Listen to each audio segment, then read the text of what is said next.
Ehm, Goeiemôre, laat ons so begin. Baie welkom vanoggend in die huis van die Here, vriende. Lekker om julle almal te sien.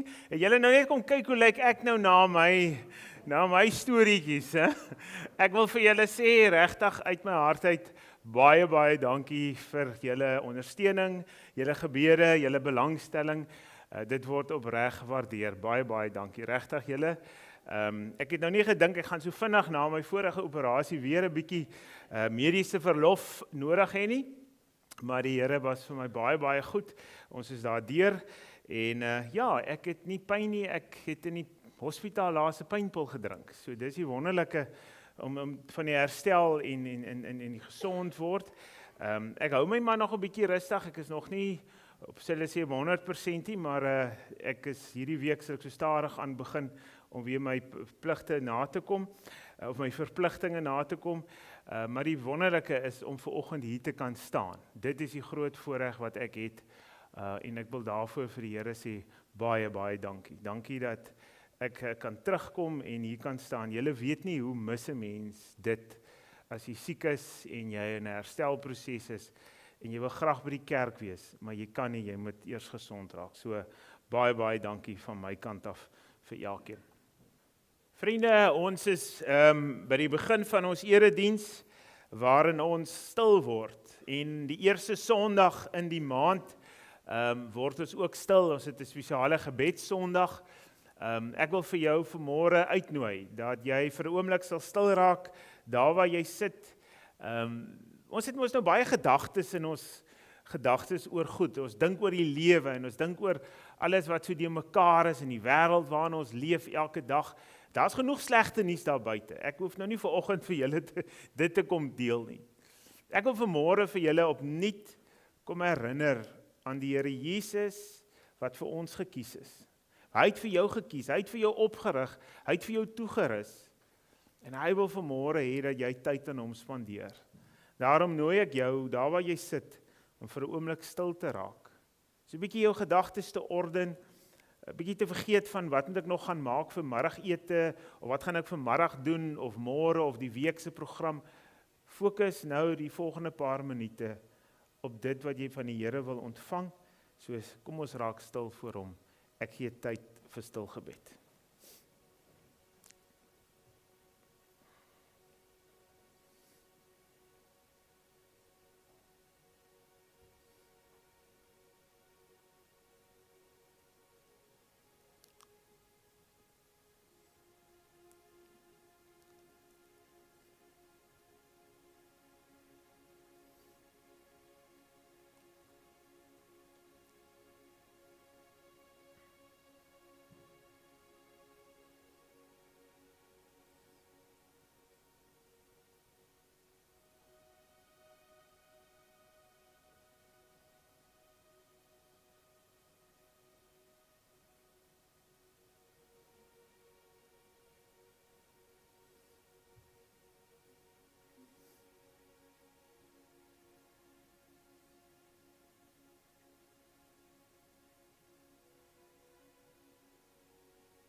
Hemelse Vader, vanmôre kom sit ons hier voor U en ons knak ons knieë en ons buig ons hoofde, want Here, ons wil net kom sê dankie.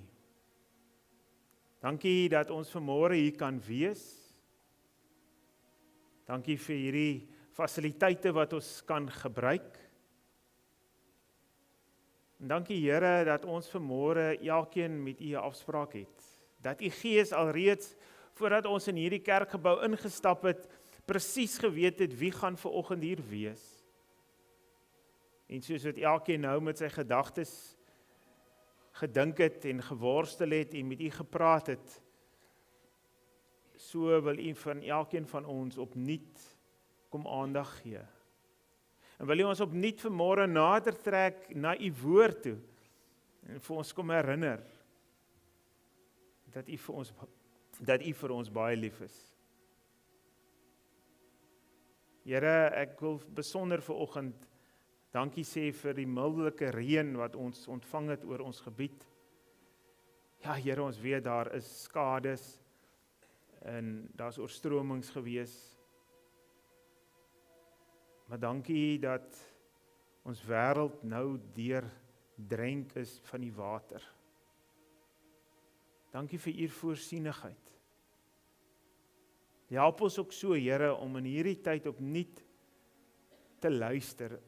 Waar wil u hê moet ons gaan help? Waar moet ons 'n verskil wees en 'n verskil maak? Dankie, Here, vir hierdie oggend om hier te kan wees. Dit bid ons in Jesus se naam alleen. Amen. Loof die Here, want hy is goed. Ek wil vanmôre julle groet, vriende, met die wonderlike woorde genade en vrede vir julle. Mag julle vandag daardie liefde ervaar wat geen einde ken nie. Wat die Here kom sê, jy's myne. Ek het jou op jou naam geroep. Jy behoort aan my. Amen. Dankie vriende, ons gaan ons Bybels oopmaak nou by Matteus 6, maar voor ons dit doen, kom ons raak stil voor die Here en dan vra sy seën op hierdie woord wat ons met mekaar gaan deel. Ons hemelse Vader, baie dankie vir hierdie pragtige môre. Ja Here, soos ons in die begin ook gebid het, is ons harte gevul met dankbaarheid vir môre. Dankie Here dat ons vir môre in u dankbaarheid kan en mag lewe, in u goedheid en guns kan ervaar. Here, maar ons is ook vanmôre hier saam om die woord oop te maak. U woord wat lewendig en kragtig is en wat inspraak maak tot in ons diepste punt van ons lewe. Here, ons bid vanmôre in besonder dat u Gees opnuut tot ons sal spreek. En dat ons sal hoor, dat ons ore sal spits om te luister en te ervaar en te hoor, wat wil u vanoggend vir ons sê? Dankie Here dat ons 'n Bybel het, en dat ons saam dit kan lees in die teenwoordigheid van medegelowiges. Here, maar ons bid vanmôre dat die Gees opnuut deur ons sal waai en deur ons sal werk, sodat ons hierdie woord kan ontvang. Dis ons gebed in hierdie oggend. In Jesus naam bid ons dit. Amen. Vriende, ons is by Matteus 6. U kan gerus die Bybels daar oopmaak. Dis deel van daai bergpredikasie, Matteus 5 en 6 en 7. U kan dit reg gerus ook weer gaan lees. Dis 'n aangrypende gedeelte in die Bybel, en veral in die evangelie van Matteus, waar die Here mense geleer het en sekere goed vir hulle oorgedra het en vir hulle kom verduidelik het. En dan tel ons hierdie gesprek wat Jesus met hierdie mense het en vir hulle leer, tel ons by Matteus 6 vers 25 die volgende op, as Jesus dan praat. Hy sê, daarom sê ek vir julle, moet julle nie bekommer oor julle lewe, oor wat julle moet eet of drink nie, of wat julle liggame, of oor julle liggame, oor wat julle moet aantrek nie. Is die lewe nie belangriker as kos en die liggaam as klere nie? Baie interessante vraag. Kyk na die wilde voëls. Hulle saai nie en hulle oes nie en hulle maak nie in skure by mekaar nie. Julle hemelse Vader sorg vir hulle. Is julle nie baie meer werd as hulle nie? Trouwens, wie van julle kan deur hom te bekommer sy lewe met 1 enkele uur verleng? Een wat bekommer en wat bekommer julle oor julle klere? Let op hoe groei die veldlelies, hulle soeg nie en hulle maak nie klere nie.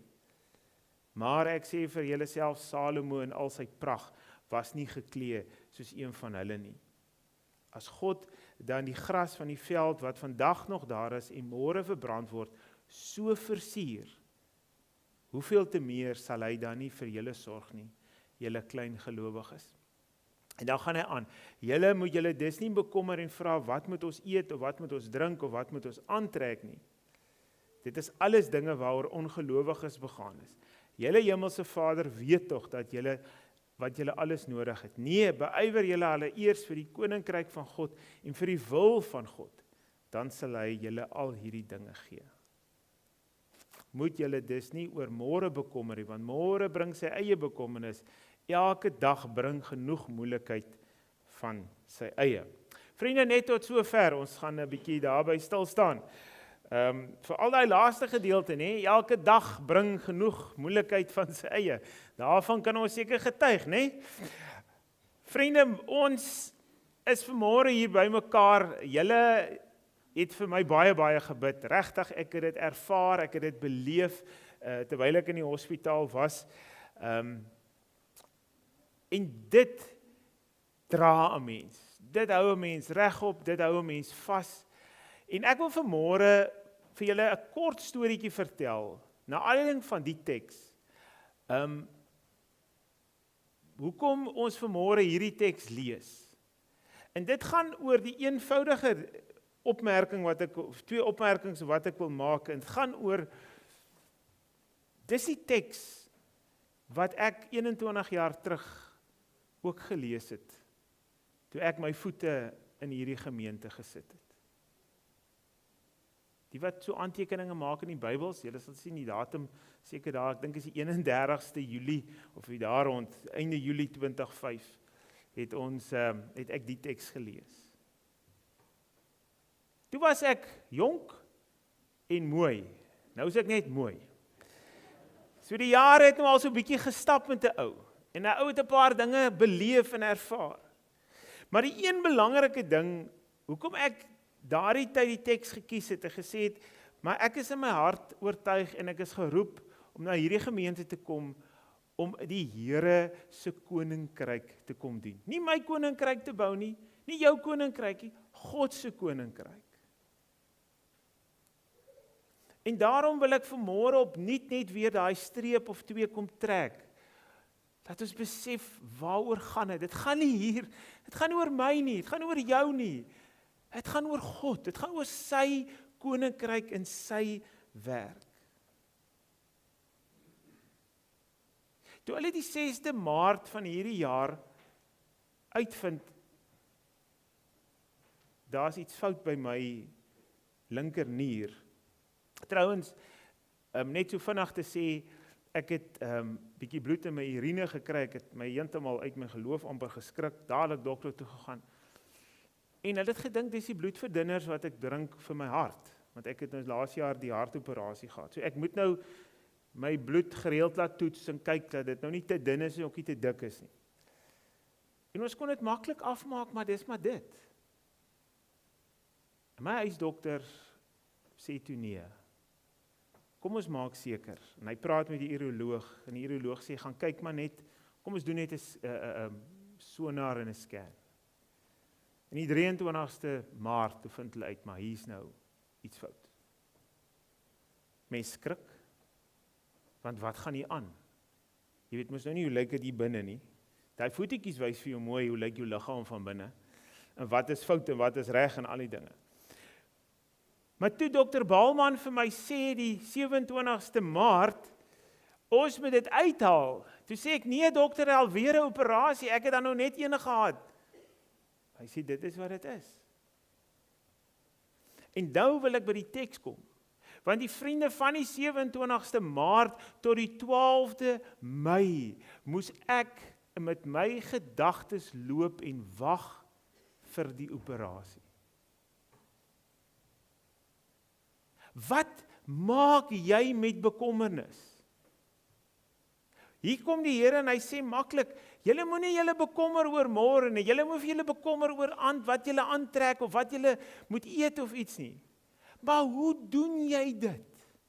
Hoe doen jy dit wanneer hierdie swaard oor jou hang, hier's iets fout binne in jou, jy moet 'n operasie kry, hulle moet dit verwyder, hulle moet dit uitsny, letterlik. En ek kan vanmôre hier voor julle staan, en ek kan vir julle sê, alhoewel ek 'n dominee is, alhoewel ek 'n teoloog is, en ek het teologiese opleiding, moet ek vir julle sê, was dit hel moeilik. Dit was nie maklik nie. Vir die eerste keer in my lewe is ek regtig gekonfronteer met my eie verganklikheid.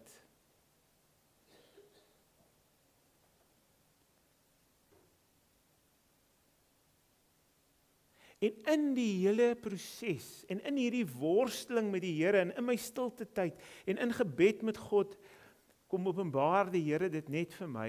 Ek sê maar, Andries, dit gaan nie oor jou nie. Dit gaan oor my koninkryk. En die Here het my rustig gemaak, en ek kon die dae en die weke aftel, tot en met die operasie.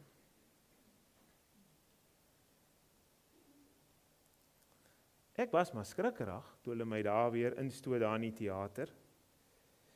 Maar toe ek in daai teater ingaan, het daar 'n vrede, ek kan dit nie vir julle beskryf nie, daar het net 'n innerlike vrede oor my gekom, waar die Here, ek het net gevoel, alles gaan oukei wees. Ek kan dit nie beskryf nie, ek het net geweet. En dis die God wat ek en jy aanbid.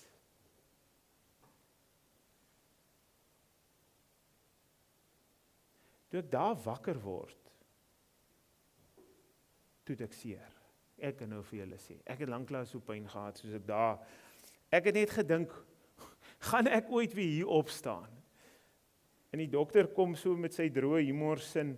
Ek sê vir hom, dokter, ek het seer. Hy sê, ja, jy moet seer hê, want ek het baie gesny daar binne.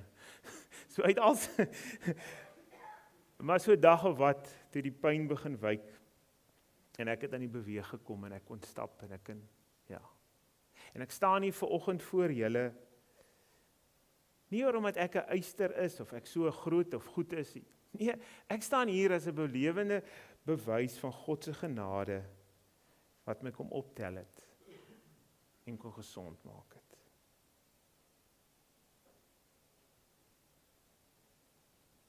Wat maak jy met bekommernis?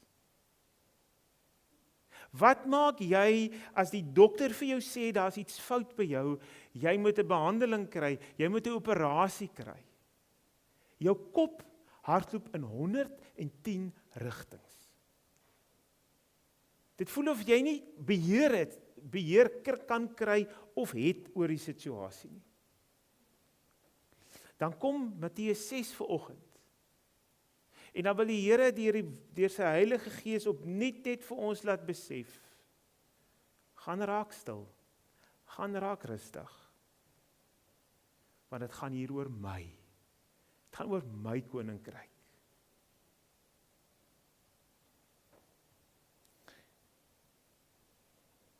Vriende, bekommernis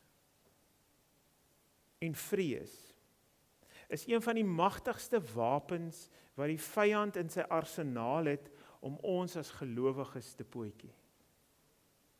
Want deur ons te bekommer, bring jou nêrens nie. Dit kom steel as te ware jou fokus, dit kom steel jou vreugde, en dit maak jou kop net lekker de mekaar. Ek wil vanmôre opnuut vir jou uitnooi, en gaan lees weer hierdie teks. Gaan lees dit met aandag, want die Here Jesus wil opnuut vir ons kom help, dat ons fokus reg moet wees. Dat dit op sy koninkryk gefokus moet wees. Wat is sy koninkryk? Dit is niks anders as sy heerskappy. Dat dit wat ek en jy in ons lewe beleef, God se heerskappy in ons lewe, sy liefde, sy goedheid, sy guns, dat ons dit deel met 'n wêreld wat dit bitter nodig het. Dis hoekom jy gelowig is en kerkmense, as ek dit julle vanoggend so kan etiketeer, op 'n afstand kan sien. Dis mense wat vriendelik is, dis mense wat hulpvaardig is, dis mense wat uitreik na mekaar, wat luister na mekaar, wat omgee.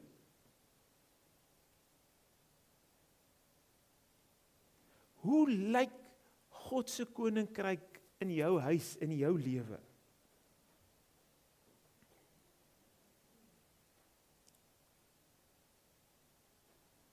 Vanmôre sit julle vanoggend hier voor my, en elkeen het sy eie worsteling. Elkeen het sy eie gedagtes oor die lewe en wat hom bekommer en al die goed. Ek wil hê jy moet vanmôre daai goed voor die Here kom neersit. En sê, Here, ek wil net U leer ken. Ek wil net U dien. Ek weet dat ander goed sal uitsorteer met die tyd.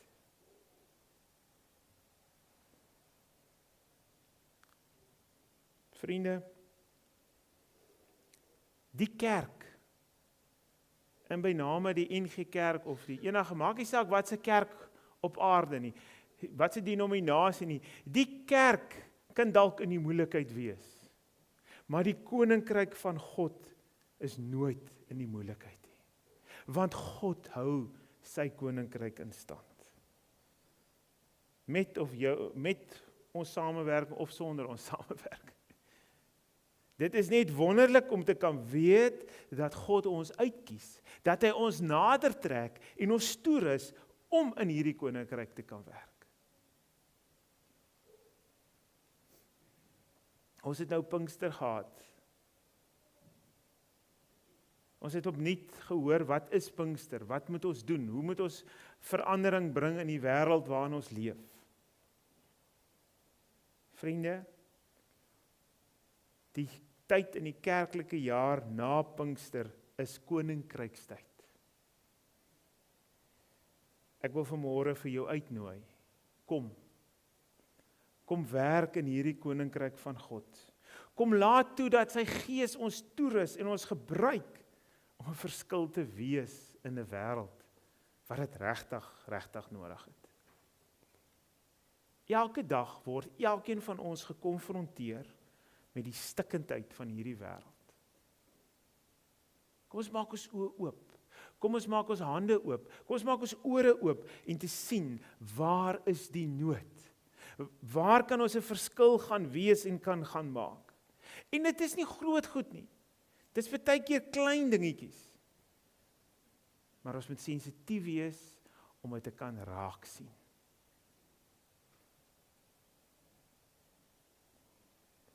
Kom ons bou, soos wat ons lese sê. Kom ons bou met liefde aan God se koninkryk. Die Here roep ons, die Here stuur ons om 'n verskil te gaan wees.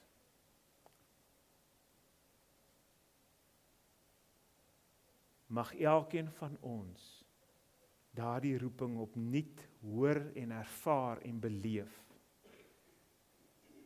En mag ons opstaan en sê, ja Here, hier is ek, stuur my. Amen.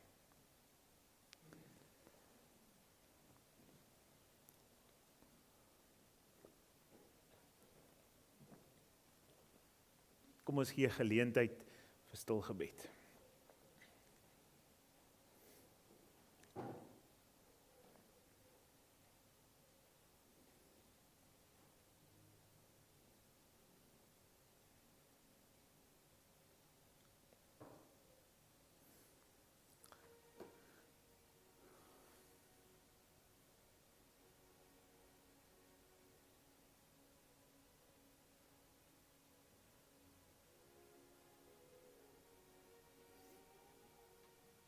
Ja, Here, ons moet bely dat ons baie keer bekommerd is oor goed en toelaat dat dit ons vreugde steel en dat dit ons fokus steel.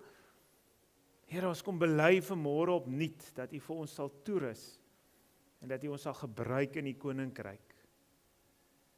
En soos wat U die volk en die disippels en mense toegerus het om ook in die Bybelse tyd 'n verskil te wees en te maak, en so doen U dit ook vandag in 2026. Dankie Here dat ons in koninkrykstyd kan verkeer. Mag ons elke dag bou aan hierdie koninkryk. Here, ons dink aan hulle wat siek is in ons gemeente, hulle wat in die hospitaal is, hulle wat sukkel met hulle gesondheid. Here, ons bid vir U genade, asseblief Here. Mag U liefde oor hulle wees. Seën ons in hierdie dag verder. Amen. Vriende, ek wil hê dat jy jou hande vooruit sal hou om die seën te ontvang, want die Here kom seën ons om in hierdie week in te gaan, om regtig in sy koninkryk te gaan werk en te gaan arbei. Ontvang die seën van die Here. Ek wil vanoggend kom en julle seën, Here, julle uit te stuur met die woorde genade en vrede. En mag julle God se genade so beleef, dat julle elke oomblik bewus sal wees van sy alomteenwoordigheid, as hy julle stuur en roep om in hierdie wêreld in sy koninkryk te wees. Die Here seën julle. Amen.